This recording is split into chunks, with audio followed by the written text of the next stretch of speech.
Hey y'all, this is Sherm from Treehouse, and right off the rip, I wanted to thank everybody for engaging in this production and looking for solutions to this thing we were talking about, black business, how to kill a black business. But ultimately, we're looking to see how we can improve things, or we can improve business, but also the business customer relation. So I would like to thank everyone for their various comments. Comments are necessary to move the conversation forward so that we can get an understanding how everybody feels. But I recommend, if there are comments, that we all read them because some of them are very informative. As it relates to comments, we have to be prepared for good and or bad comments. Some people write good comments, and some people write comments that may not be as agreeable to us. But it's a learning thing, and we have to be prepared to meet with whatever criticism comes. So it's not an issue. It's just something that we can all learn from.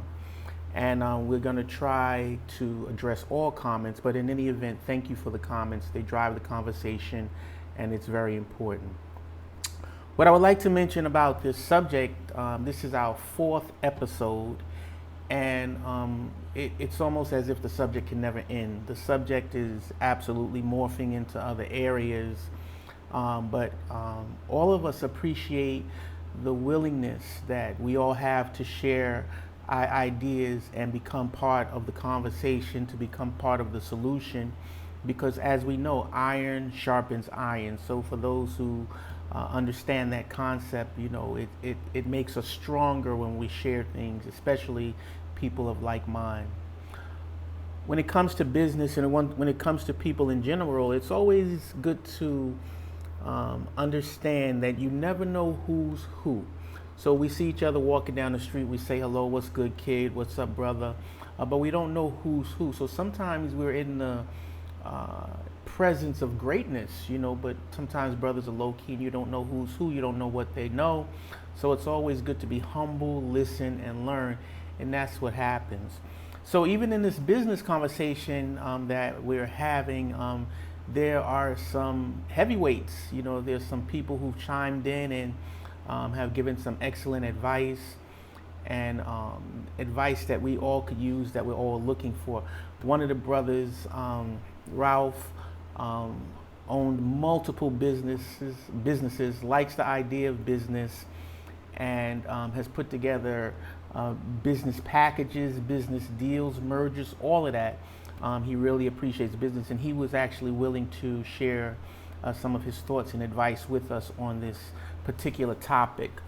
Some of his thoughts were, and I'm going to share them with you, was that we have to understand the space, or we have to understand like what we're doing here, and because we all live in this same community, we are one.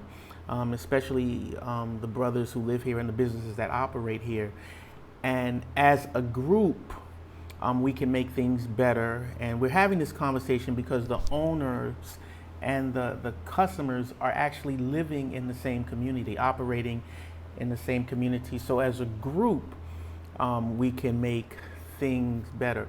It's important to understand that, because as a customer, we have the option of determining whether we want to participate in a particular thing. So if it's a business, if we like the service that's provided, we choose to participate, but if we don't like it, we're just like, okay, we're not going to go there, we're not going to participate anymore. Who loses in that situation? Well, ultimately the owner, because eventually that customer base is going to die, but then at the end of the day, the client or the customers as well, because now they don't have a business that they can call their own, if in fact it was their own. So basically, we have freedom of choice. The customer is not always right in the sense of what they're doing or what they want, but they are right in the sense that they can decide whether they want to continue participating with that business, or interacting, spending their money at a particular business. Many have started businesses because they had the money, because they just had it like that, and many feel it's very easy to open a business, and it is in the sense that it's much easier to do here than it is in the States. In the States, you have these all of the regulations and the licensing and the this and the that. Here, you can, if you have the money, you can just basically open a business, and it's much easier than the States. We don't want to mislead you into thinking there are not things you should do to be successful and things you should do to protect yourself from lawsuits and other problems you may want to run into with the government. But overall, it's much easier to do with the States. I personally recommend people getting the information and not taking shortcuts because ultimately those who have, it's always turned out bad. It's always wound up that they wound up paying large amounts of money and penalties for not doing what they're supposed to be doing in relation to the business itself and in relation to the employee. So it's not a free-for-all. It's easier than the States, but there are things that have to be done. You have to follow the rules. Another thing that my buddy mentioned, and it was very important, was humbleness. Talking about people who own businesses. It says many business owners are arrogant, and the point was owners, not owner, not specifically one person or two, but many of them are arrogant. And the danger in that is that you can't learn. When you're arrogant, you cannot learn. And so we want to stay away from that. We want to stay humble, and we want to be open to ideas and suggestions. Another thing that's very important is that you should never ever know what the feelings of the management or the owner are. So you should never be able to identify their feelings. And this is what happens sometimes. Sometimes we go into a business and we know how that owner feels. The owner's angry at this, or he's mad at that, or he doesn't like this person, or he doesn't like that person, or they're not getting along, with clients within the business, and there's back and forth fighting between customers and owners. That's absolutely crazy. That's crazy on so many levels. I never went into an Olive Garden or a Applebee's or a Carmine's and had a falling out with the owner. It's just never happened. It's just not how business is done.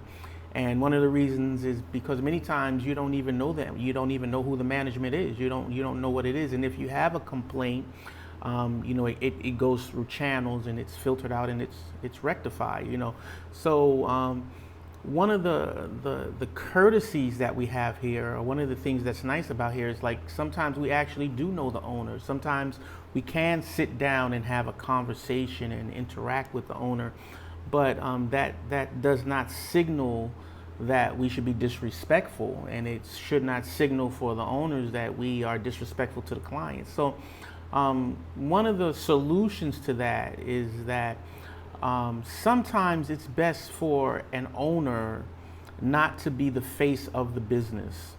So it happened, I don't know if we remember, a couple of years back, I think it was Papa John's, and he said some ignorant shit, and he wound up having to step down as the chairman of the board or whatever it was, and somebody else had to represent that business. Some people have actually lost their businesses because their emotions got in front, or their feelings got in front, and they had to make changes. So if we don't have a personality or a demeanor, that's welcoming, or if we're easily riled up and things of that nature, then it's probably good that we're not the face of the business. It doesn't take anything away from us. It doesn't mean that we are not the owner of the business, because we are.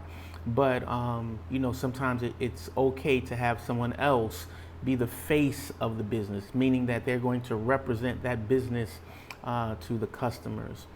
So when there are disagreements between businesses and owners, the owner really is the only one who stands to lose. The client can go somewhere else.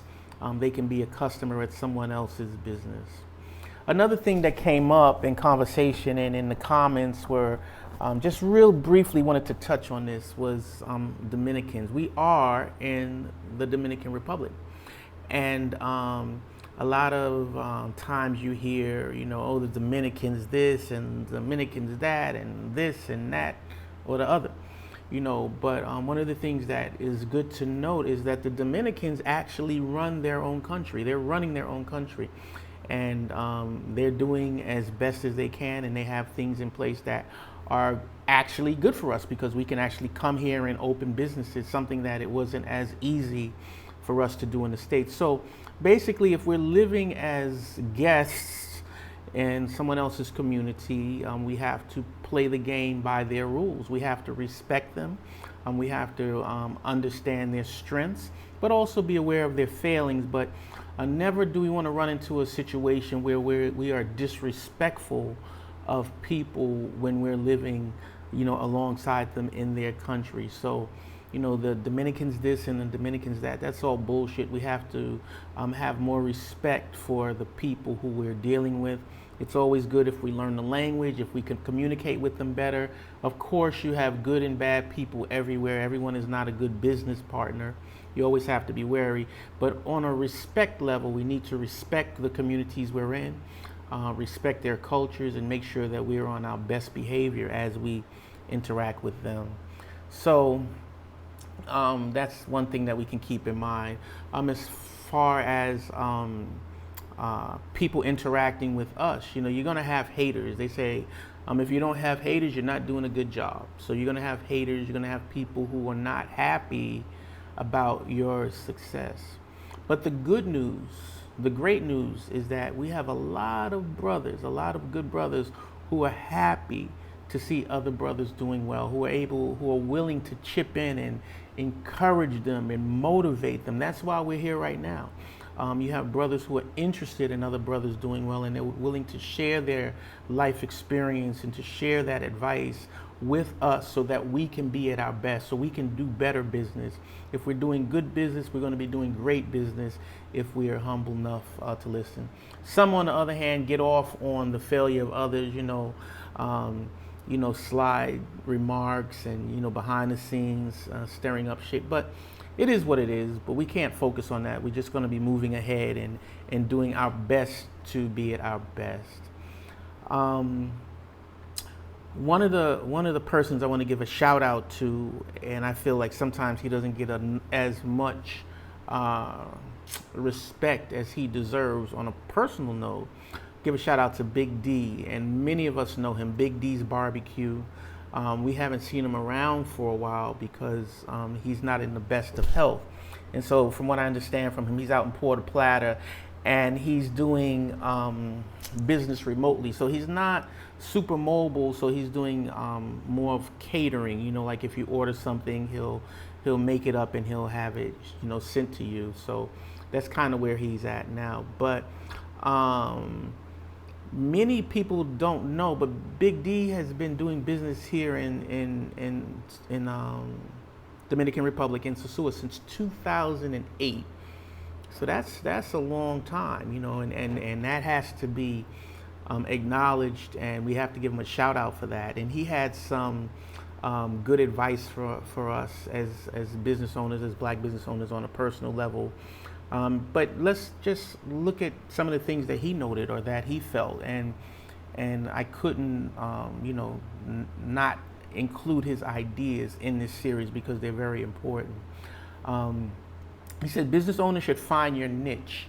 So basically your niche is like what you're good at and what you're going to specialize, something different, something special. Like what are you exceptionally good at? What's your niche? And many times we're fighting each other for the same clients with the same product, so I got chicken and he's got chicken, and I got rice and he's got rice. Everybody's got the same thing. There's nothing special. So D's advice, evaluate your business and provide a unique service or a unique set of circumstances that is going to make your business stand out. So if you're going to make chicken, it needs to be a specific type of chicken. It needs to be the best chicken in the world. It has to be something specialized, something unique. It can't just be, the regular whatever it is that everybody's making. And he mentioned, as my other buddy mentioned, other business owner mentioned, that some people just set up businesses because it's convenient and they have the money. And they wind up at the end of the day, selling Cuba Libres and eventually going out of business. So We have to come up with different ideas, serious ideas, and serious proposals, you know. So his advice, and we accept it, was that we should do things that we enjoy doing. So if it's something that you enjoy, for example, he enjoyed making barbecue and he did it well, and so that's what he specialized in. We all know that Big D's barbecue. You know, some people might like music, and you can monetize off of that. So all of these things are things to keep in mind when you're opening a business. Let's not try to do everything or the same things that everyone else is doing. There in Sosua, I'm sure there are enough bars and there are enough cigar lounges. You know, everybody wants to put up a bar, everybody wants to put up a cigar lounge. It's easy, but is it going to make money because there are just so many of them? On Pedro Clasante, there are restaurants back to back. I think this week alone, I see, well, I know 2 closed this week alone, but in the last 2 weeks, I want to say 6 restaurants went down. You know what I mean? But it's because the competition is so stiff and there's no money to be made right there at this moment. And especially if they're not providing a specialized service, you know, it has to be something different. He came up with a number, and I love that number. It says 80% of our business comes from 20% of our customers. So there's something to be said about servicing our customers. The majority of our money is going to come from the same customers. So we have to make sure that we treat them right, and that we make sure that we're giving them what they want. I got some advice way back in the day from one of the owners in Envy. I was playing music, and I was having an issue because, you know, people were complaining, like the white people would come and they were like, well, we don't like this music or whatever. But my man told me at the time, he was like, listen, you play for who's there. You know, don't worry about all of that. You know, whoever's there, that's who you play for.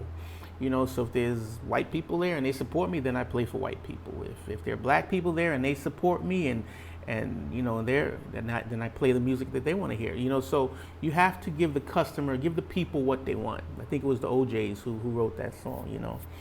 As far as business, some people do it because they have the money. We said that about 4 times now. But point is that you can't view it as passive income. It's a job. You're going to be working. You're going to have to fight for your business. There's going to be things to do. And if you're not able to do them, you got to hire people that can do them. So some people took the shortcut. You have to hire in good management. You cannot be all of the ideas. You can't be the accounting, the human resources, the merchandising, the logistics, you know, the buying. You can't do everything. It's impossible. So you have to hire in good people to do what they need to do so that you can have an excellent business. You want to evaluate your core clients, as we said before. 80% of the business comes from 20% of your clients. So you want to evaluate them and come up with things. If they ask you for something, do your best to get it, you know, and that's going to help build the business. As far as the clientele, you know, is concerned, I think it was the Eagles wrote it, love the one you're with. Luther remade it, but love the one you're with. If we have black clients, we're going to cater to black clients. But we also have to keep in mind that we cannot focus only on black clients. That's not how good business is done. We have to focus on and make our businesses available to everybody. Even though we're going to make sure that the people who are our core clients are getting what they want, we want that business to feel open and welcome to every single person. And especially because we're in a service industry, we're not looking to discriminate. We want everyone to feel at home. We want everyone to understand how good and how well we can do a job, how we can run a business that is inclusive and that does not exclude anyone, so that everyone feels comfortable. Everyone can come in, sit down, spend money, enjoy the service, and recommend that service to other people. So that's a core idea.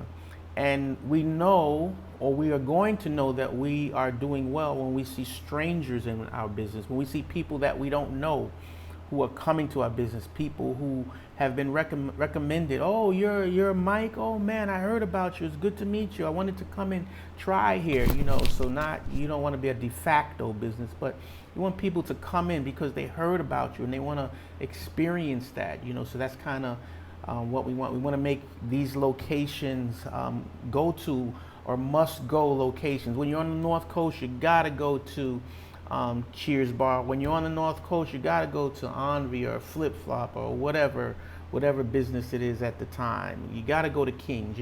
So you want your business to become locations that are must go. Not just these specific businesses, but all of the businesses to whoever is in the sound or the reach of my voice. So that's kind of where we're going. We want everybody to benefit.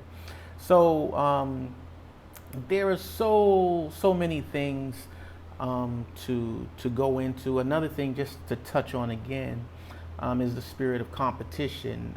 When I was a young boy, I guess around 12 years old. My parents didn't know, but I used to love Louis Farrakhan. That was my man. He was a voice of spirituality, a voice of knowledge for me. But loved him and still do. I think he hit his 90th birthday or something recently. But in any event, Farrakhan said, "We will never envy another man's gift if you are concentrated on focused on developing your own gift." So let me repeat that. He says, "We'll never envy another man's gift if we are concentrated on or focused on developing our own gift." So when it comes to envy and when it comes to jealousy and when it comes to competition, we're not worried about any of that. We are focused on the gift that we've received from the Creator, So we have our own gifts, we focus on those, and we wish everybody the best in their endeavors to do good business. So obviously we're going to have some more material to talk about. We're going to be getting some more calls. Everybody, you know my number. Hit me up in the chat groups or whatever if you have some ideas or information that you want us to talk about. And we're going to do that. So we're probably going to have another one or two about this particular thing, and then we're going to continue on. But anyway, love you. Thank you again for tuning in. Peace and blessings. See you soon.